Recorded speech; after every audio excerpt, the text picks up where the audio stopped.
अस्सलाम वालेकुम dear students, today's topic of discussion is on cellular respiration. Cellular respiration को हम लास्ट लेक्चर में डिटेल से डिस्कस कर चुके हैं और सेलुलर रेस्पिरेशन के दो मैकेनिज्म हैं। एक मैकेनिज्म एनारोबिक रेस्पिरेशन है, वो लास्ट लेक्चर में हम डिटेल से डिस्कस कर चुके हैं, और सेकेंड मैकेनिज्म को आज हम डिटेल से डिस्कस करेंगे, जिससे हम मैकेनिज्म ऑफ एरोबिक रेस्पिरेशन कहते हैं। एरोबिक रेस्पिरेशन एक ऐसी रेस्पिरेशन है जिसके अंदर और लिविंग ऑर्गेनिजम्स को ऑक्सीजन की नीड होगी। ऐसी रेस्पिरेशन जो in the presence of oxygen होगी, उस प्रोसेस को हम एरोबिक रेस्पिरेशन कहेंगे। और इसके अंदर माइटोकॉन्ड्रिया का होना बहुत ज़रूरी है। सेल के अंदर माइटोकॉन्ड्रिया और ऑक्सीजन की नीड होगी एरोबिक रेस्पिरेशन को प्रोसेस करने के लिए। ग्लूकोज जो है वो ऑक्सीजन की प्रेजेंस में ऑक्सीडाइज होगा इनटू कार्बन डाइऑक्साइड, जो कि हम एक्सहेल कर देते हैं और वाटर बनता है और 36 ATP बनते हैं। एनर्जी रिलीज़ होगी जो कि 36 ATP की फॉर्म में स्टोर हो जाएगी हमारी बॉडी के अंदर।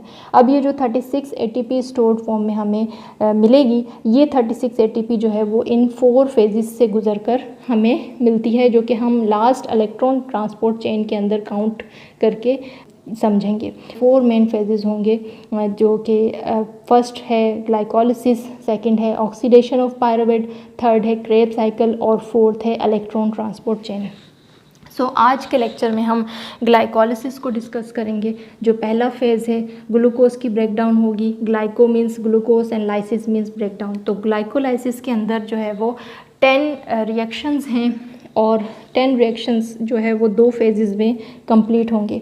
ब्रेकडाउन ऑफ ग्लूकोज होगा। ग्लूकोज एक 6 कार्बन कंपाउंड है जो कि 2 पायरुवेट में कन्वर्ट होते हैं। लास्ट जो प्रोडक्ट हमें मिलता है पायरुवेट या फिर पायरुविक एसिड भी आप कह सकते हैं। तो 6 कार्बन वाला कंपाउंड जो है वो 3 कार्बन वाले कंपाउंड में ब्रेकडाउन होगा, जिसे हम ग्लाइकोलिसिस का प्रोसेस कहते हैं। इस प्रोसेस के अंदर 2 फेजेस होते हैं। एक प्रिपरेटरी फेज़ है जो कि 5 रिएक्शंस इनके अंदर होंगे, और सेकंड जो है वो ऑक्सीडेटिव फेज़ है, इनके अंदर भी 5 रिएक्शन होगा। तो टोटल जो है ग्लाइकोलिसिस में 10 रिएक्शंस होते हैं। और प्रिपरेटरी फेज़ के अंदर जो है वो ग्लूकोज की ब्रेकडाउन होती है और 5 स्टेप में ग्लाइसरल्डिहाइड 3-फॉस्फेट बनते हैं। ग्लाइसरल्डिहाइड 3-फॉस्फेट के 2 मॉलिक्यूल्स बनते हैं जो कि 3 कार्बन वाला कंपाउंड है। तो 6 कार्बन वाला ग्लूकोज जो है वो 3 कार्बन वाले कंपाउंड में ब्रेकडाउन होगा, और इस रिएक्शन में 2 ATP यूज़ होंगे। तो यहाँ पर इस रिएक्शन को स्टार्ट करने के लिए एक्टिवेशन एनर्जी की ज़रूरत होगी, इस वजह से 2 ATP इस रिएक्शन को दिए जाएंगे। ग्लाइसरल्डिहाइड 3-फॉस्फेट को जो है वो 3-फॉस्फोग्लाइसरल्डिहाइड भी कहा जाता है। तो सेकंड जो फेज़ होगा ऑक्सीडेटिव फेज़, उसके अंदर भी 5 रिएक्शंस होंगे। यही फर्दर प्रोसीड होगा।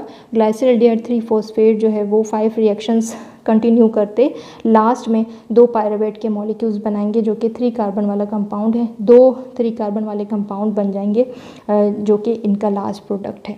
अब इस ऑक्सीडेटिव फेज़ के अंदर जो है 4 ATP बनेंगे और 2 NADH बनेंगे। 4 ATP जो बनेंगे, इस 4 ATP में से हमने जो 2 ATP यूज़ यहाँ पर किए थे, वो 2 ATP जो है वो माइनस कर दिए जाएंगे। तो नेट गेन ऑफ जो है 2 ATP हमें मिलेंगे। टोटल ग्लाइकोलिसिस के अंदर नेट गेन ऑफ 2 ATP मिलेंगे और 2 NADH मिलेंगे। तो ये एक रिड्यूस फॉर्म है NADH। ये जो है वो ऑक्सीडाइज होगा इनटू इलेक्ट्रॉन ट्रांसपोर्ट चेन के अंदर, जो कि हम नेक्स्ट लेक्चर में डिटेल से डिस्कस कर लेंगे कि इलेक्ट्रॉन ट्रांसपोर्ट चेन के अंदर NADH की ऑक्सीडेशन होगी और फिर इनसे भी हमें ATP मिलेंगे। It occurs in cytoplasm not in mitochondria. ये ग्लाइकोलिसिस का जो प्रोसेस है वो साइटोप्लाज्म में होगा सेल के, ये माइटोकॉन्ड्रिया में नहीं होगा। बाकी 3 फेजेस जो हैं वो माइटोकॉन्ड्रिया में होंगे। ग्लाइकोलिसिस के प्रोसेस के अंदर 2 फेजेस होते हैं। एक फेज़ होता है प्रिपरेटरी फेज़ और सेकंड होता है ऑक्सीडेटिव फेज़।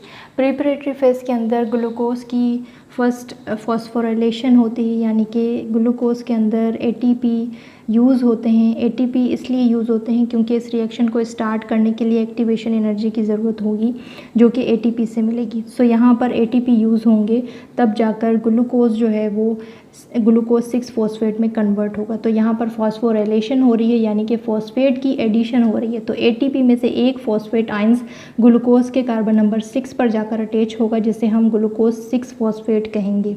जो दूसरा रिएक्शन होगा ग्लूकोज 6 फॉस्फेट का, वो कन्वर्जन होगी ग्लूकोज 6 फॉस्फेट की इनटू फ्रक्टोज 6 फॉस्फेट। यहाँ पर आइसोमराइजेशन हो रही है, यानी कि ग्लूकोज का आइसोमर बन रहा है जिसे हम फ्रक्टोज 6 फॉस्फेट कहते हैं। आइसोमर हम ऐसे मॉलिक्यूल्स को कहते हैं जिसका मॉलिक्यूलर फार्मूला सेम होता है बट डिफरेंट स्ट्रक्चर्स हो जाता है। तो ग्लूकोज जो है यहाँ पर फ्रक्टोज में चेंज हो गया है, बाकी सेम ही रहेगा।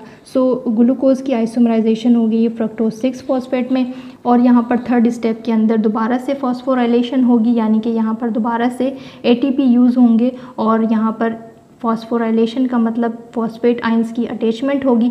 एटीपी से एक फॉस्फेट आयंस कार्बन नंबर 1 पर जाकर अटैच होगा जिसे हम फ्रक्टोज 1,6 बिस फॉस्फेट कहेंगे। कार्बन नंबर 1 पर फॉस्फेट अटैच हुआ है, इस वजह से 1 लिख रहे हैं, और 6 पर ऑलरेडी अटैच था तो इस वजह से हम फ्रक्टोज 1,6 बिस फॉस्फेट कह रहे हैं। बिस मानी 2, यानी कि 2 फॉस्फेट यहाँ पर अटैच हो गए हैं, एक कार्बन नंबर 1 पर और एक कार्बन नंबर 6 पर। फोर्थ रिएक्शन के अंदर फ्रक्टोज 1,6 बिस फॉस्फेट की स्प्लिटिंग होगी इनटू 2,3 कार्बन वाले कंपाउंड में। तो यहाँ पर 6 कार्बन वाला कंपाउंड था और यहाँ पर स्प्लिट हो गया है, एक 3 कार्बन वाला कंपाउंड यहाँ आ गया है और एक 3 कार्बन वाला कंपाउंड इधर आ गया है। जो यहाँ पर कार्बन कंपाउंड है उसे हम डाईहाइड्रोक्सी एसीटोन फॉस्फेट कहते हैं, और यहाँ पर जो है वो ग्लाइसरल्डिहाइड 3 फॉस्फेट का मॉलिक्यूल बना है। तो डाईहाइड्रोक्सी एसीटोन फॉस्फेट और ग्लाइसरल्डिहाइड 3 फॉस्फेट ये दोनों एक दूसरे के आइसोमर हैं और एक दूसरे के साथ इंटर कन्वर्टेबल हैं। तो डाईहाइड्रोक्सी एसीटोन फॉस्फेट जो है वो फर्दर ग्लाइसरल्डिहाइड 3 फॉस्फेट में कन्वर्ट हो जाएगा। तो इस तरह से हमारे पास 2 मॉलिक्यूल्स ऑफ ग्लाइसरल्डिहाइड 3 फॉस्फेट बन जाएंगे, और ये यहीं से ही 2 मॉलिक्यूल्स का सिलसिला कंप्लीट होगा 2 पायरुवेट तक। तो ऑक्सीडेशन के फेज़ के अंदर 2 मॉलिक्यूल्स ऑफ ग्लाइसरल्डिहाइड 3 फॉस्फेट होंगे जो कि लास्ट में 2 मॉलिक्यूल्स ऑफ पायरुवेट हमें देंगे। यहाँ पर 2 मॉलिक्यूल्स ऑफ ग्लाइसरल्डिहाइड 3 फॉस्फेट की आइसोमराइजेशन हो गई है, और इस फेज़ के अंदर ग्लाइसरल्डिहाइड 3 फॉस्फेट की ऑक्सीडेशन होगी क्योंकि ये ऑक्सीडेटिव फेज़ है।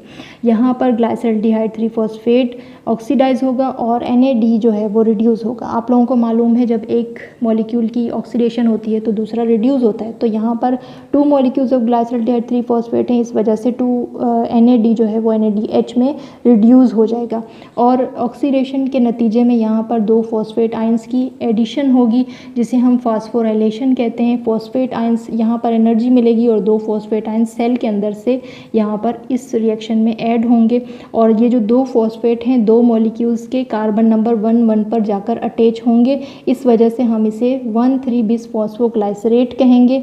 कार्बन नंबर 3 पर पहले से ही फॉस्फेट अटैच था, अब ये जो 2 फॉस्फेट आए हैं ये दोनों मॉलिक्यूल्स के कार्बन नंबर 1 पर जाकर अटैच होंगे, इस वजह से हम इसे 1,3 बिस फॉस्फोग्लाइसरेट कहेंगे।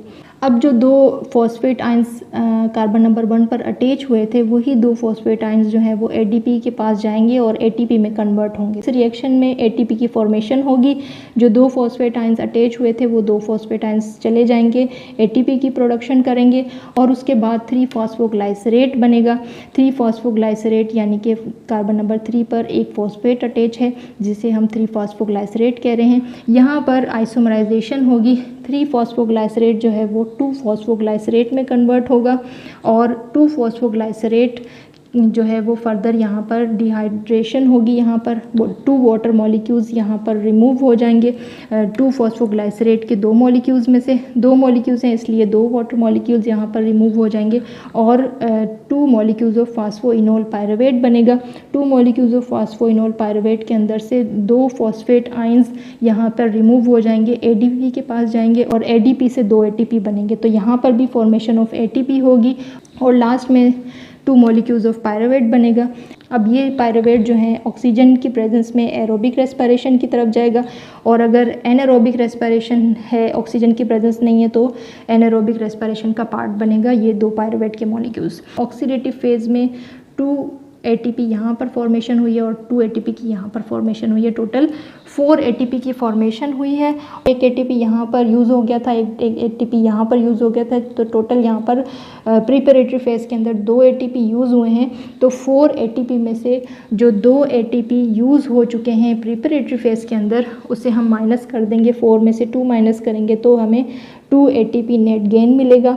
तो टोटल जो हमारे ग्लाइकोलाइसिस के प्रोसेस में नेट गेन है 2 ATP का नेट गेन है, यानी कि 2 ATP मिलेंगे और 2 NADH मिलेंगे। यहाँ पर 2 NADH रिड्यूस हुआ है। अब यही फर्दर 2 NADH जो है वो ऑक्सीडाइज होगा इनटू इलेक्ट्रॉन ट्रांसपोर्ट चेन, वहाँ पर जाकर एनर्जी मिलेगी, उसे हम डिटेल से डिस्कस करेंगे।